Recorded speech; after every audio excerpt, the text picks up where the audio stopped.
நான் ஏற்கனவே இந்த கோயிலில் நான் முன்னெடுத்த கையெழுத்து இயக்கம்னே அரசாங்க வேலை பார்க்க விரும்பும் மாணவர்களுக்கு கோயிலிருந்து தேர்வு எழுத மிகவும் பணிவுடன் கேட்டுக்கொள்கிறோம்.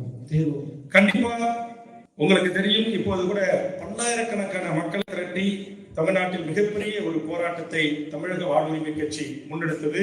அதற்கான அடிப்படை காரணம், இங்கே வந்திருக்கிற அத்தனை உறவுகளும் நம்முடைய தாயக மண்ணில் ஏதோ ஒரு பள்ளியில், ஒரு கல்லூரியில், ஒரு பாலிடெக்னிக்கில், ஒரு ஐடியில் என்று சொல்லக்கூடிய ஒரு குறைந்தபட்ச கல்வியை கற்றவர்கள் தான்.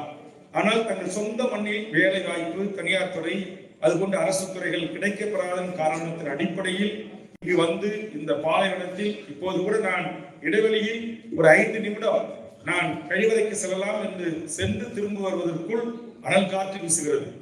அந்த அனல் காற்று வீசி முடிந்து இப்போது இயற்கை உங்களுக்கு சாதகமான ஒரு சூழல் டிசம்பர் வரையில் தொடர்கிற இந்த தருணத்திலே இவ்வளவு அனல் காற்று வீசுகிறது என்று சொன்னால், உண்மையான இந்த அனல் காற்றில் இந்த புழுதி பாலைவன மண் மறக்கின்ற போது இங்கே அமர்ந்திருக்கின்ற உறவுகள் எவ்வளவு பெரிய துன்பத்தோடு வேதனையோடு அதற்கு முகம் கொடுத்து ஈடு கொடுத்து ஒரு நேர்மையான வழியில் பணம் சம்பாதிக்க வேண்டும், தன் உழைப்பை செலுத்தி என்று நீங்கள் இங்கு வந்து பணி செய்ய வேண்டிய அவசியம் எதனால் ஏற்படுகிறது என்று சொன்னால், நம்மை ஆளுகின்ற ஒன்றிய மாநில அரசுகள் அந்தந்த மாநிலத்தில், என்னுடைய பார்வை மிக தெளிவானது, நீங்கள் கேரளா மாநிலத்தில் இருக்கிற அரசு பதவிகள் 100% கேரளா மலையாளிகளுக்கே தாருங்கள்.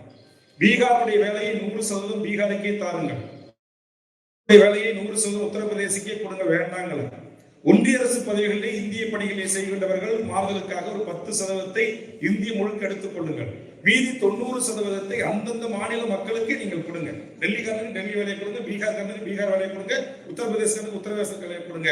ஆனால் இங்க என்ன நடைபெறுகிறது என்று சொன்னால், எமது உறவுகளாகிய நீங்கள் அண்டா கொண்டான அளவு வச்சு மெடிக்கல் செக்கப்ல எத்தனையோ அங்க மெடிக்கல் நிறுவனங்கிட்ட ஏமாந்து இல்ல 2 முறை பணத்தை கட்டி நீங்க வந்து நீங்க கஷ்டப்பட்டு உழைச்சு நீங்க சம்பாதிச்சு நீங்க வீட்டுக்கு தொகை அனுப்புறீங்க. ஆனா இன்னைக்கு என்ன தமிழ்நாட்டுல நிலைமை அப்படின்னு சொன்னா, ஒன்றிய அரசு பதவிகளை 99.9% திட்டமிட்டு வட இந்தியர்களை இறக்குமதி செய்கிறார்கள். இன்னைக்கு நம்முடைய நுங்கம்பாக்கத்தில் இருக்கிற ஆயக்கரத்தோட வருமான வரித்துறையில 1200 வருவாய் ஆய்வாளர் இருக்கிறானா, 1200 பேர் 5 மாநிலத்தை சேர்ந்த இந்திய தாய்மொழியா பண்றாங்க.